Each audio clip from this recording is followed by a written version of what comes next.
Assalaamu calaykum waraxmatullaahi wabarakaatuh. Kusoo dhawaada Rafiki Academy. Casharkani wuxuu ku saabsan yahay ereyo cusub. Waxaan ku baran doonaa ereyo cusub. Waa ereyada shaashada inooga muuqdo. Ereyadana micnahooda iyo waxaan baran doonaa qaabka jumlada looga abuuro ereyadan. Micnaha ereyada iyo qaabka jumlad looga sameeyo ereyadani ayaan baran doonaa. Erey kastana waxaan ka sameyn doonaa ama waxaan ka abuurayaa laba jumladood oo aan ku sharxayo si aad si fiican ugu fahantaan ama aad micnaha ereyada si fiican ugu fahantaan. Kusoo dhawaada kanaalka. Ereyga koowaad waa kituo, bostejo ama xarun. Bostejo ama xarun waa loo isticmaali karaa ereygani. Jumlada aan ka abuuray jumlada koowaad waa tutaonana kwenye kituo cha basi. Waxaan ku kulmaynaa bostejada baska. Tutaonana kwenye kituo cha basi. Waxaan ku kulmaynaa bostejada baska. Jumlada labaad waa washukiwa wamefikishwa kituo cha polisi. Washukiwa wamefikishwa kituo cha polisi.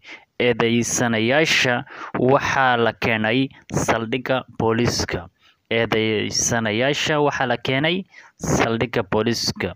Washukiwa wamefikishwa kituo cha polisi. Waa eedeysanayaasha waxaa la keenay saldhigga booliska. Ereyga labaad waa nauli, noli. Jumlada aan ka abuuray jumlada hore waa nani alikulipia nauli. Yaa ka bixiyay noliga. Nani alikulipia nauli. Noliga yaa ka bixiyay ama yaa ka dhibay. Jumlada labaad waa nataka kurudi shuleni lakini sina pesa. Nataka kurudi shuleni na sina pesa. Waxaan rabaa in aan iskoolka ku laabto, nolina ma haysto. Waxaan rabaa in aan iskuulka ku laabto, nolina ma haysto. Ereyga saddexaad waa kuhama ama guura. Kuhama ama guura. Kuhama waxaa la yiraahdaa guuritaan ama geedi. Hivi karibuni tutagura. Mar dhow waan guuraynaa. Hivi karibuni tutagura. Mar dhow waan guuraynaa. Waxaa kaloo la dhihi karaa oo la mid ah hama. Jumlada labaad waxaan ka abuuray ereyga hama oo la mid ah guura. Nimehama kutoka nchi jirani. Nimehama kutoka nchi jirani. Waxaan kasoo guuray wadanka aan deriska nahay. Waxaan kasoo guuray wadanka aan deriska nahay. Ereyga afraad waa abiria oo ah rakaab. Abiria, rakaab. Gari la abiria limeanguka. Gari la abiria limeanguka. Jumlada koowaad. Gaariga rakaabka wuu dhacay ama wuu gadoomay. Gaariga rakaabka wuu gadoomay. Jumlada labaad. Jana tulipata abiria wengi. Shalay waxaan helnay rakaab badan. Jana tulipata abiria wengi.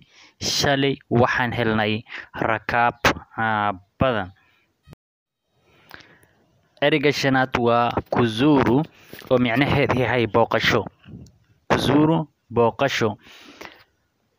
Walituzuru wiki uliopita. Waxayna soo booqdeen toddobaadkii hore. Waxayna soo booqdeen toddobaadkii hore. Walituzuru wiki uliopita. Jumlada labaad waxay leedahay rais yetu atazuru chuo kikuu cha Nairobi hapo kesho. Rais yetu atazuru chuo kikuu cha Nairobi hapo kesho. Madaxweynaha dalka wuxuu booqasho ku imaanayaa jaamacadda Nairobi. Madaxweynaha dalka wuxuu booqasho ku imaanayaa jaamacadda Nairobi. Ereyga lixaad waa kodi oo ah kira ama ijaar. Ereyga lixaad waa kodi oo micnaheedu yahay ijaar ama kiro. jumlad koobaad oo aan ka abuuray waa kodi ya nyumba ni ngapi? Kiraha guriga imisa? Kodi ya nyumba ni ngapi? Kiraha guriga meeqa? Jumlada labaad, umelipa kodi ya nyumba? Jumlada labaad waa umelipa kodi ya nyumba. Ma dhiibtay kiraha guriga? Umelipa kodi ya nyumba. Ma dhiibtay kiraha guriga ama ijaarka guriga. Ereyga toddobaad waa hamamu baafka. Hamamu baafka. Umefagia hamamu leo? Ma xaaqdeen baafka maanta? Umefagia hamamu leo? Baafka ma xaaqdeen maanta? Jumlada labaad waa mimi nilikuwa kwenye hamamu. Aniga waxaan ku jiray baafka. Mimi nilikuwa kwenye hamamu. Mimi nilikuwa kwenye hamamu. Aniga waxaan ku jiray baafka. Ereyga saddexaad waa sebuleni. Ereyga saddexaad waa sebuleni, qolka fadhiga. Sebuleni, qolka fadhiga. Mama na baba wanakaa sebuleni. Hooyo iyo aabba waxay fadhiyaan qolka fadhiga.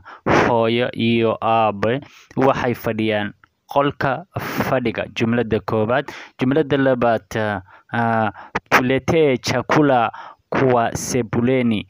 Tuletee chakula kwa sebuleni. Nooga keen cuntada qolka fadhiga. Nooga keen cuntada qolka fadhiga. Cashirkeena halkan ayuu ku eg yahay. Waad ku mahadsantahay daawashada muuqaalkani. Ha ka iloobin kanaalka subscribe, share, like and comment.